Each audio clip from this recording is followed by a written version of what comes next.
हा जो जो काही लोकांना असं वाटलं की मी निवडणूक 100% लढवावी, लोकांच्या ते भावना होता। लोकांना आता माझ्यासाठी धनगर आरक्षण हा प्रश्न सगळ्यात महत्त्वाचा आहे। निवडणूक किंवा मी उमेदवार याच्यापेक्षाही माझ्यासमोर धनगर आरक्षणाचा अंमलबजावणी हा सगळ्यात मोठा प्रश्न आहे। धनगर आरक्षणाची लढाई आता खूप जोर धरते आणि मी निवडणुकीत उभं राहायचं, पडायचं, कुणाला तरी पाडायचं, ह्या सगळ्या गोष्टी करण्यापेक्षा जर आपण एक पाऊल मागे आलो आणि धनगर समाजाच्या या जिल्ह्यातल्या प्रतिनिधींना म्हणजे जिल्हा परिषद सदस्य, पंचायत समिती सदस्य, नगरपालिका सदस्य किंवा आणखीन ज्या ज्या क्षेत्रामध्ये जिल्हा परिषद अध्यक्ष असतील किंवा विधानसभा 6 पैकी एखादी विधानसभा, अशा प्रकारे जर या नेतृत्वासोबत राहून जर धनगरांच्या मुलांना, तरुणांना राजकारणामध्ये जर बेनिफिट करून देता आला तर ही एक सगळ्यात महत्त्वाची गोष्ट आपल्यासाठी होईल। आणि जर आरक्षणाची अंमलबजावणी करायची असेल, धनगर आरक्षण मिळवायचं असेल तर या राज्यामध्ये भारतीय जनता पक्ष महायुतीचं सरकार आहे, केंद्रामध्ये त्यांचं सरकार आहे, येणारही त्यांचं सरकार आहे। मग उगाच एखाद्या कर्तृत्ववान पंकजाताईसारख्या नेत्याला आपण इथं पाडण्यासाठी उभं राहायचं आणि समाजाचाच आत्मघात स्वतः करून घ्यायचा। काही लोकांची फक्त भावना आहे किंवा बाळासाहेबांनी लढलं पाहिजे, आरक्षणाची लढाई लढली, पण त्यांना माझी विनंती आहे की आपण एखादी उमेदवारी करून किंवा निवडणूक एखादी लढवून आपल्या आरक्षणाचा आणि आपल्या लोकप्रतिनिधी वाढण्याचा कुठेही संबंध येत नाही। म्हणून कधी कधी एक पाऊल मागं घ्यावं लागतं म्हणजे उडी लांब जाते। आम्हाला एका वाक्यात सांगा की मग तुम्ही याचा अर्थ असा धरायचा की तुम्ही निवडणुकीतून माघार घेताय अथवा पंकजा मुंडेंना पाठवणार? निवडणुकीतून माघार घ्यायची म्हणजे मी कधी निवडणूक लढणार आहे हे असं मी घोषितच केलं नव्हतं।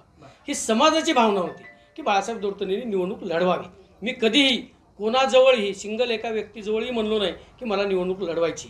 निवडणुकीपेक्षा आरक्षण हे माझ्यासाठी महत्त्वाचं आहे आणि धनगर आरक्षणाच्या प्रश्नासाठी जर पंकजाताई लढणार आहेत हे सगळ्या म्हणजे आम्ही स्पीकर ऑन करून ताईंचं भाषण झालेलं आहे की धनगर आरक्षणासाठी मी स्वतः लढते, मी स्वतः उभी राहते। धनगर आरक्षणाचा प्रश्न हा त्यांनी स्वतः हातात घेतलेला आहे, ठीक आहे, तो पुढे आहे, परंतु या जिल्ह्यातल्या धनगर समाजाच्या लोकप्रतिनिधी वाढवण्यासाठी जर त्यांची आपल्याला मदत होणार असेल म्हणजे उमेदवारी थांबवून जर माझे 5-50 धनगर बांधव जिल्हा परिषद, पंचायत समिती, नगरपालिका आणि या क्षेत्रामध्ये जर पुढे जात असतील तर ही माझ्यासाठी आनंदाची गोष्ट आहे। आपल्या बऱ्याच बांधवांची त्या भूमिका होती। आता काय होतं, कार्यकर्त्यांना मी 2004ला लोकसभा लढवली होती। आरक्षणाची लढाई जी गेल्या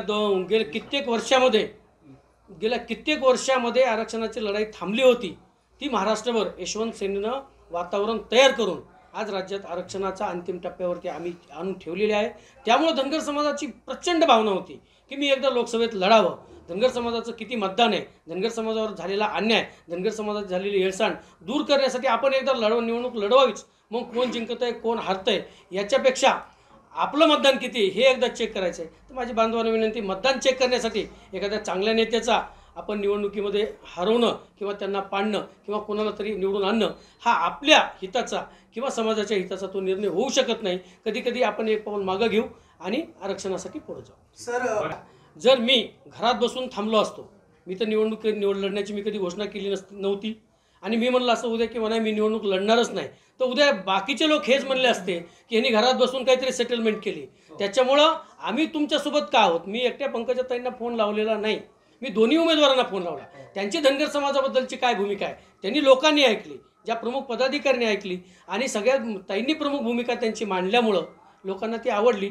मी निवडणूक लढावं ही त्यांची कायम भावना होती आहे, पण त्यांना आम्ही समजूत काढू आणि समजूत काढून ते पुढे येतील आणि आम्ही सोबत राहू। हे झाला विषय नाही, यशवंत सेना म्हणजे आता मी राष्ट्रीय अध्यक्ष आहे ना, मी कसं लढवणार आहे?